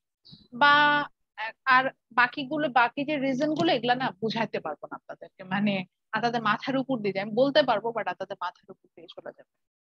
গভর্নমেন্ট যখন সাবসিডি দেয়, সিম্পল বলি, গভর্নমেন্ট সাবসিডি দিলে মানি মার্কেটে অনেক টাকা চলে আসে। মানি মার্কেট বুঝেন না? আচ্ছা, মানি মার্কেটে অনেক টাকা চলে আসে, মানি মার্কেটে অনেক টাকা চলে আসলে ব্যাংকের হাতে অনেক টাকা থাকে, কারণ ব্যাংক খুব লো রেটে হচ্ছে গিয়ে আপনার ইয়া করে, আপনার এটাকে কি বলে, টাকা হচ্ছে ধার দেয়, যেটাকে বলে লেন্ড করে। তখন মানুষজন অনেক বেশি ইনভেস্টমেন্টে ইন্টারেস্টেড হলে আনএমপ্লয়মেন্ট রেটটা কমে যায়, মানুষ তখন জব পায়, মানুষের হাতে তখন অটোমেটিক্যালি টাকা চলে আসে। এই যে মানে ইনডিরেক্টলি গভর্নমেন্ট সাবসিডি দেওয়া মানে ইনডিরেক্টলি আমার হাতে টাকা আসবে। ইনডিরেক্টলি আমার হাতে টাকা আসলে আমি বেশি বেশি করে হচ্ছে মানি মার্কেটে কাজ করতে থাকবো, আর এই দিক দিয়ে আমার হচ্ছে গিয়ে মানে আমার হাতে টাকা চলে আসবে, বেশি বেশি কিনতে থাকবো, আমার ডিমান্ড বেড়ে যাবে, তখন এমনি সাপ্লাই দিতে বাধ্য, প্রাইস লেভেলও বাড়ছে সাথে সাথে। যেহেতু আমি বেশি ডিমান্ড করছি, আমি হাই প্রাইসের প্রোডাক্ট কিনবো। হাই প্রাইসে কেন কিনবো? আমার পকেটে টাকা আছে। পকেটে কিভাবে টাকা আসবে? যে গভর্নমেন্ট সাবসিডি গুলো কোনো না কোনো ভাবে ইনভেস্টমেন্ট হয়েছে, সেখান থেকে আমার জব ক্রিয়েট হয়ে গেছে। ম্যাম তাহলে ম্যাম আমাদের লিভিং স্ট্যান্ডার্ড বেড়ে গেল না? বললে অনেক কথা বলা যায়। ইনফ্লেশনের পজিটিভ সাইডও আছে, নেগেটিভ সাইড আছে, not a negative thing. Positive indicator আছে, নেগেটিভ ইন্ডিকেটর। আমরা প্রবলেম গুলো নিয়ে এখন আলোচনা করবো, সেটাতে ফোকাস করি, আমাদের টপিক থেকে আমরা বের হয়ে যাচ্ছি। তো যেটা ছিলাম সেটা হচ্ছে গিয়ে যে why inflation is a problem, এটাতে চলে যাবো। সো আমি জাস্ট প্রথম দুইটা টপিক বললে আপনারা বুঝে যাবেন যে কেন এটা প্রবলেম। প্রথমটা বলতেছে যে রিডিস্ট্রিবিউশন অফ ইনকাম, একই জিনিস রিডিস্ট্রিবিউশন অফ ওয়েলথ, সেম জিনিস। আমার যখন ইনফ্লেশন হচ্ছে, আমার তো ইনকাম বাড়ছে না। তো অ্যাজ এ ওয়ার্কার আমি কি করছি? আমি চিন্তা করেন, ধরেন চালের দাম বাড়লো, চালের দাম বাড়লে আমি তো বেশি দামে চালটা কিনছি। এই যে বেশি দামে কিনছি, এই 1 কেজি চালই কিনলাম, কিন্তু অতিরিক্ত যে 20 টাকা আমি দিলাম, এই 20 টাকাটা কার পকেটে যাচ্ছে? সাপ্লায়ারের কাছে চলে যাচ্ছে না? যে প্রডিউস করছে তার কাছে চলে যাচ্ছে না? অর্থাৎ যার এই ইনকামটা করার কথা না, ইনফ্লেশনের কারণে তার কাছে সেই ইনকামটা চলে যাচ্ছে। তো ইনকামটা রিডিস্ট্রিবিউট হয়ে যায়, এটাকে আমরা বলি redistribution of income. Same thing redistribution of wealth. আমি এখন চলতেই পারতেছি না, ইনফ্লেশনের কারণে প্রাইস লেভেল এতই বেশি যে আমার যা ইনকাম সেটা দিয়ে চলতে, তখন আমি কি করবো? আমার অ্যাসেটের দিকে হাত দিব, আমার যে সেভিংস আছে সেটা আমি ভাঙবো। তো এই সেভিংস ভেঙে হলেও তো আমি সার্ভাইভ করার চেষ্টা করি। কিছু জিনিস আছে, আমি অসুস্থ হলে আমাকে অবশ্যই চিকিৎসা নিতে হবে, আমার মাথার উপর একটা ছাদ থাকতে হবে, আমার একটা পোশাক লাগবেই, আমার কিছু খাবার লাগবেই, এছাড়া তো আমি চলতে পারবো না। তো আমার আমার যখন ইনফ্লেশন বাড়ছে, আমি যদি কোনো কারণে ইনকাম দিয়ে সাপোর্ট না দিতে, আমি আমার ওয়েলথ ইউজ করবো, যে অ্যাসেট গুলো আছে সেগুলো ইউজ করবো। আর যদি না পারি, তখন জানি না কি হবে। ওই সিচুয়েশন, এক্সট্রিম সিচুয়েশন, যে তখন ওই যে মানুষের হিতাহিত জ্ঞান থাকে না তখন। তো তাহলে কি হচ্ছে? আমার ওয়েলথটাকে যে ভেঙে ফেলছে, এটাও তো ওই যে ওই ফ্লোতেই, অর্থাৎ যার ইনকামটা করার কথা না তার কাছে চলে যাচ্ছে। তো ইনফ্লেশন থাকলে দেখা যায় ইনকাম এবং ওয়েলথ দুইটাই রিডিস্ট্রিবিউট হয়, অর্থাৎ যার কাছে যাওয়ার কথা না সে চলে যায়। যেমন আমি একবার এটা অনিয়ন দিয়ে এক্সাম্পল দিয়েছিলাম, যে আমাদের দেশে কৃত্রিম ভাবে এই প্রাইস লেভেলটা বাড়ানো, যে বাংলাদেশের হিসাবে চিন্তা করতেছেন তো এই জন্যই বুঝতে পারছেন না। তো বাংলাদেশে আসলে আর্টিফিশিয়ালি, যেটাকে আমরা বলি সিন্ডিকেট, সিন্ডিকেট করে প্রোডাক্টের প্রাইস বাড়ানো। এখন চিন্তা করেন, ধরেন বাংলাদেশের সব অনিয়নের প্রডিউসার আপনি, অর্থাৎ সব পেঁয়াজের আড়তদার আপনি, আপনার কাছে আসবে। এখন বেশি না, প্রতি কেজি পেঁয়াজের দাম আপনি 1 টাকা করে বাড়াই দিবেন। বাংলাদেশে প্রতিদিন ধরেন 40 কোটি কেজি পেঁয়াজ সেল হয়। 1 টাকা বাড়ানোর জন্য আপনার কোনো কিন্তু অসুবিধা নাই, আমার পকেট থেকে 1 টাকা বেশি বের হয়ে যাচ্ছে, এবং আপনি এই হারটা ধরে প্রতিদিন 40 কোটি টাকা অতিরিক্ত ইনকাম করছেন। বুঝতে পারছেন বিষয়টা? এই ইনকামটা আপনার করার কথা না। এখন আমি আমার ইনকাম থেকে আমি অতিরিক্ত স্পেন্ড করলাম, কারণ আমাকে তো সার্ভাইভ করতে হবে, বা আমি করতে না পারলে আমি আমার ওয়েলথ ইউজ করলাম। ওই আমার ওয়েলথ বা আমার ইনকামটাই কোনো না কোনো ভাবে রিডিস্ট্রিবিউট হয়ে আপনার কাছে আসলো, যেটা আপনার কাছে যাওয়ার কথা ছিল না। তো বাংলাদেশে এই জিনিসটা হয়, বাংলাদেশে খুব বেসিক নিড গুলোর উপরেই প্রাইস, মানে হঠাৎ করে আর্টিফিশিয়ালি দাম বাড়ে, এই যে ইনফ্লেশনটা অন এভারেজে, তখন এভারেজে প্রোডাক্ট গুলোর প্রাইস বাড়তে থাকে। তো এটা করা হয়, এবং দেখবেন যে বাংলাদেশে মানে এই আর্টিফিশিয়াল যে সিন্ডিকেট, এগুলো করাই হয় বেসিক নিড। দেখবেন যে অনিয়ন, রাইস, অয়েল, যেমন এখন তেলের দাম বাড়াচ্ছে, চালের দাম বাড়াচ্ছে, কারণ জানি যত দুনিয়া উল্টাই গেল, এগুলো ছাড়া আমরা মানে তেল ছাড়া রান্না করতে পারবেন? বা মানে ভাত খাবো না তো কি খাবো? মানে কোনো সাবস্টিটিউট নেই, চিন্তা করে দেখেন। তো এরকম এগুলার উপর বাংলাদেশে যে একবার ফেমিন হয়েছিল আফটার 71, আমাদের লিবারেশন ওয়ারের পরে, ওই সময় দেখুন, ওই সময় লবণের দাম বেড়ে গিয়েছিল। ওইটার একটা রিজন ছিল ফেমিন হওয়ার। তো এগুলা এখন অনেক কথা গেলে ঘুরে যাবে কথা, তো এটাই বলছে, জাস্ট সিম্পলি বুঝেন বাংলাদেশে কেন মানে সিন্ডিকেট গুলো হয়। এই কারণে যে আমি অতিরিক্ত কিছু টাকা আমার পকেটে চলে আসবে, যেটা আমার পকেটে আসার কথা না। রিডিস্ট্রিবিউশন অফ ওয়েলথ বলতে এরকম বোঝাচ্ছে। আচ্ছা, থার্ড পয়েন্টটাকে বলছে হচ্ছে lower real GDP and employment. Yes, যখন ইনফ্লেশন দেখা দেয়, আমরা তো এখন অ্যাটলিস্ট রিয়েল জিডিপি বুঝি, রিয়েল সিনারি একটা বুঝি। ইনফ্লেশন মানে কি, জিডিপিটা ইনফ্লেশনটাকে অ্যাডজাস্টমেন্ট করেই তো আমরা যে জিডিপিটা পাই সেটাই রিয়েল জিডিপি। তো অরিজিনালি তো আমি দেখবো যে আমার অবস্থা তো ভালো না, ভালো ইনফ্লেশন হওয়া না, ভালো না। সেই জিনিসটা তো আমার রিফ্লেক্ট করবে ফ্রম দ্য রিয়েল জিডিপি। আমি কি দেখবো যে অরিজিনালি আমরা ভালো নাই, আমার রিয়েল জিডিপি, অরিজিনাল জিডিপি যেটা সেটা কমতে থাকবে, এবং এটার সাথে রিলেটেড না করে ম্যাম, এমপ্লয়মেন্টটাও কমতে থাকবে এরকম। And the last thing is, এটা হচ্ছে এক্সট্রিম কেসে হয়, যে আমি একটু আগে বললাম যে তখন আমি কি করবো যদি আমার সেভিংস শেষ হয়ে যায়। এটা হয় যে divert resources from the production. একদম লাস্ট স্টেজে যে আমরা যেটা করি, যে যে রিসোর্সটা আমরা রেখে দিয়েছিলাম প্রোডাকশনের জন্য সেটা প্রোডাকশনে ইউজ না করে আমি খেয়ে ফেলি, মানে যেটাকে বলে যে পুঁজি পুঁজি ভেঙে খাওয়া এইভাবে বলে, ওটাকে খেয়ে ফেলি। এটা একদম বেসিক দিয়ে দেয়। ধরো একজন কৃষক, সে 40 কেজি চাল উৎপাদন করে, এটা দিয়ে হচ্ছে চলে। এখন 40 কেজির মধ্যে 40 কেজি সে সেল করে দেয় না, 20 কেজি সেল করে, 20 কেজির আর 19 কেজি সে তার ফ্যামিলির জন্য রাখে, আর 1 কেজি চাল রেখে দেয় হচ্ছে রিপ্রোডাকশনের জন্য, অর্থাৎ ওই চালটা থেকে নতুন করে বীজ বপন করে সে নতুন করে চাল তৈরি করতে পারে। এখন এরকম এক্সট্রিম ইনফ্লেশন দেখা দিল, দেখা গেল 20 কেজি চাল উনি যেটা বিক্রি করতেন ওটা বিক্রি করে ওনার সংসার চলে না। 20 কেজি খাচ্ছে, 19 কেজি খাচ্ছে, কিন্তু 20 কেজি তো সেল করে বাকি নিডস গুলো ফুলফিল হচ্ছে না। তখন উনি কি করলো, উনি যেহেতু সেল করে উনি হচ্ছে না বা সার্ভাইভ করতে পারছে না, আস্তে আস্তে সেলের পরিমাণ কমাতে লাগলো। কারণ শুধু চিন্তা করলো যে শুধু খাবার আর মাথার উপরে ছাদের কথা চিন্তা করবো, এরকম বেসিক নিড চিন্তা করতে করতে করতে করতে একটা সময় এমন হলো যে এই যার ওনার যে প্রোডাকশন আছে বা যে এই যে 40 কেজি চাল যেটা উৎপাদন হচ্ছিল এটা থেকে হচ্ছে না, ওই 1 কেজি চাল যেটা রেখে দিচ্ছিল আর তার পরের বছরের ধান উৎপাদনের জন্য সেটা সে আর রাখতে পারছে না। ও কি করলো, ওটাও খেয়ে ফেললো। এক্সট্রিম কেসে যায় চিন্তা করলো যে পরেরটা পরে চিন্তা, আগে তো খেয়ে বাঁচি, বা না বাঁচলে আমি আর কি কৃষি কাজ করবো। এরকম এক্সট্রিম কেস হয়। অর্থাৎ আমাদের যে একদম যে লাস্ট রিসোর্স যেটা থাকে, যেটা আমরা প্রোডাকশনের জন্য ইউজ করে থাকি, সেটা পর্যন্ত সেল করে দিতে বাধ্য হই, এরকম হয়। তো এটা এটা বললাম যে এটা একটা মানে এক্সট্রিম কেস। এই ক্ষেত্রে যেটা হয় যে মানে সবাই একটা না একটা মানে একটা ইয়া থাকে, কিন্তু দেখা যায় তখন আমরা আমাদের রিসোর্সটাকে ইউজ করি। যেমন এটা আপনি বলতে পারেন যে ম্যাডাম ধরেন যিনি একজন ডক্টর, তার ক্ষেত্রে কি হতে পারে। ডক্টর ধরেন ইনফ্লেশনের কারণে আনএমপ্লয়মেন্ট রেটটা বাড়ে, তো উনি বাধ্য হলেন চাকরি ছেড়ে, মানে ওনার চাকরি চলে গেল, উনি ওনার সেভিংস ভেঙে ভেঙে খাচ্ছে খাচ্ছে। ওনার এখানে ওনার লাস্ট রিসোর্সটা হচ্ছে ওনার স্কিল। একটা সময় দেখলো যে এইভাবে সে চলতে পারছে, তখন সে কি করলো, সে হচ্ছে গিয়ে সাপোজ উবার ড্রাইভার হয়ে গেল। বুঝতে পারতেছেন? তো তার যে একটা রিসোর্স ছিল, যেটা একটা ভালো প্রোডাকশনের জন্য, সেটা নষ্ট হয়ে গেল। বুঝতে পারতেছে? অন্য একটা টোটালি আনপ্রোডাক্টিভ খাতা ইউজ করা শুরু হলো।